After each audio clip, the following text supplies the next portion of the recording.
What are network topologies? So that's what we're going to talk about in this video.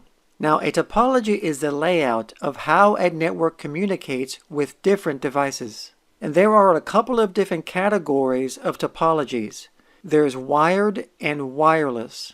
So we're first going to talk about the most common wired topologies.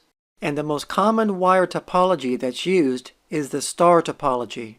Now, in a star topology, all computers are connected to a central wiring point, such as a hub or a switch. All data on a star network passes through this central point before continuing to its destination.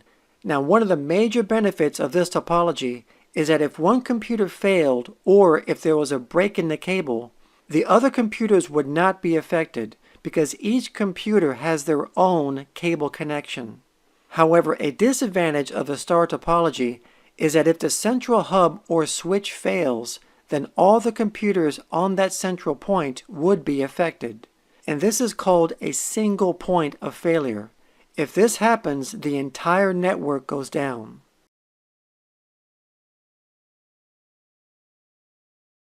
Another type of topology is called ring.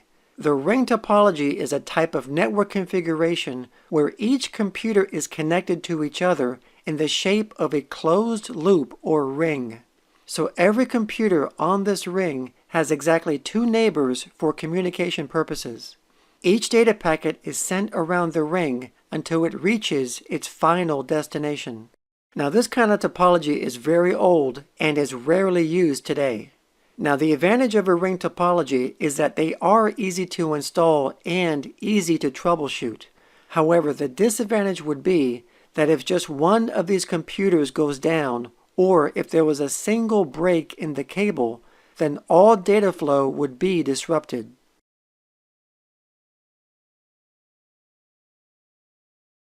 And the next one is the bus topology. The bus topology is very old technology and, like the ring topology, it's not used today that much.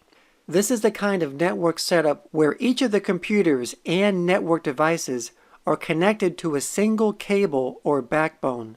And this backbone is a coaxial cable.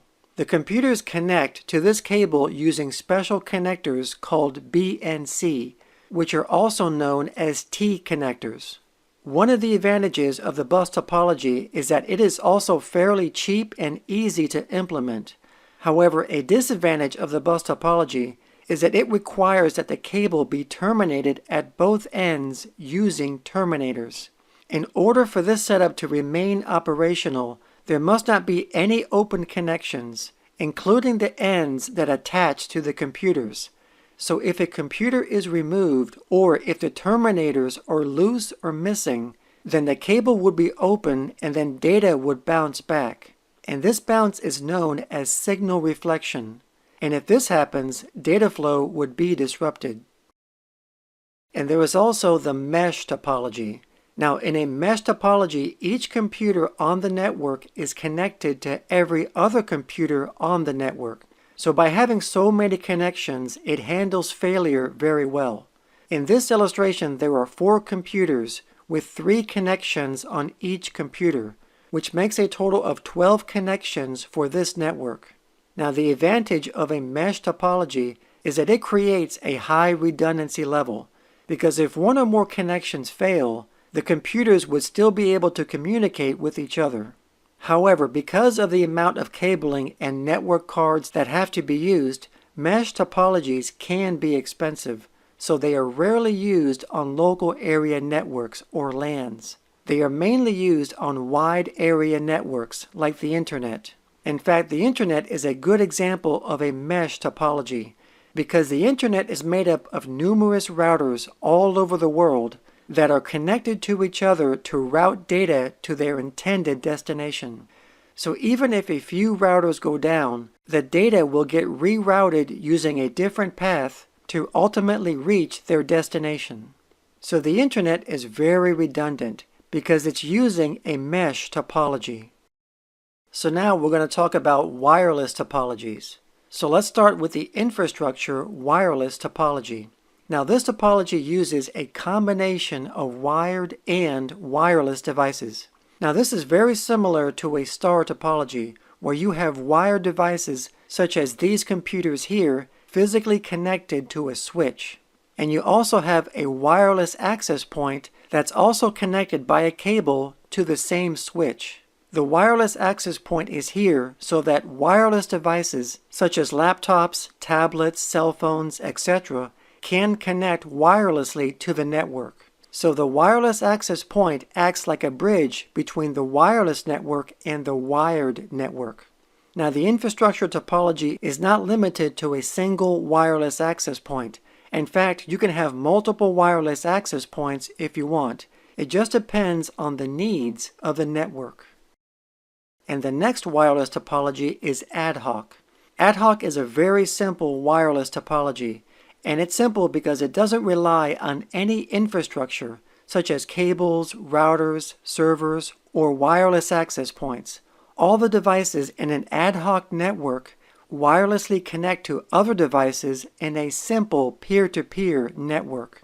They directly connect to each other without using a centralized device, such as a Wi-Fi router or access point. And because they directly access each other without a server or router in between, each device is responsible for its own security and permissions.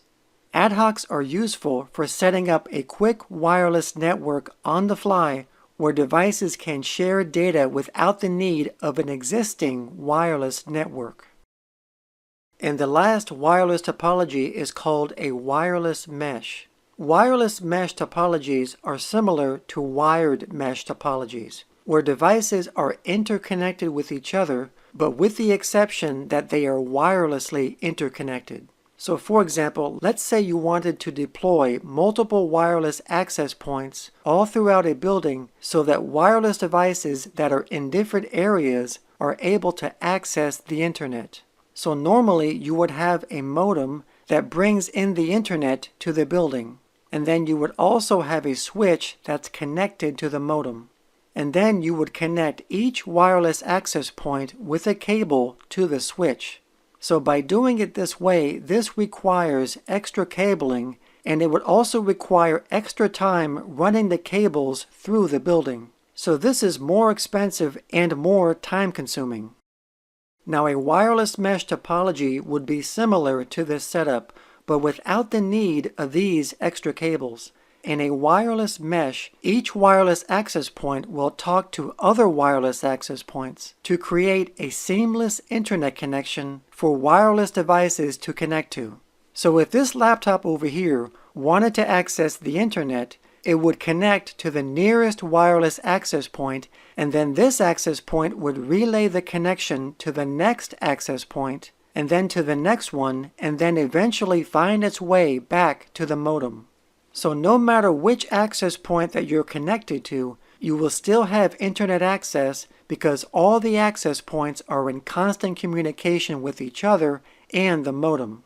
And even if one or more access points were to fail, it wouldn't matter because the other access points will reroute the data. So a wireless mesh topology is very redundant because the internet connection is spread out over many wireless access points.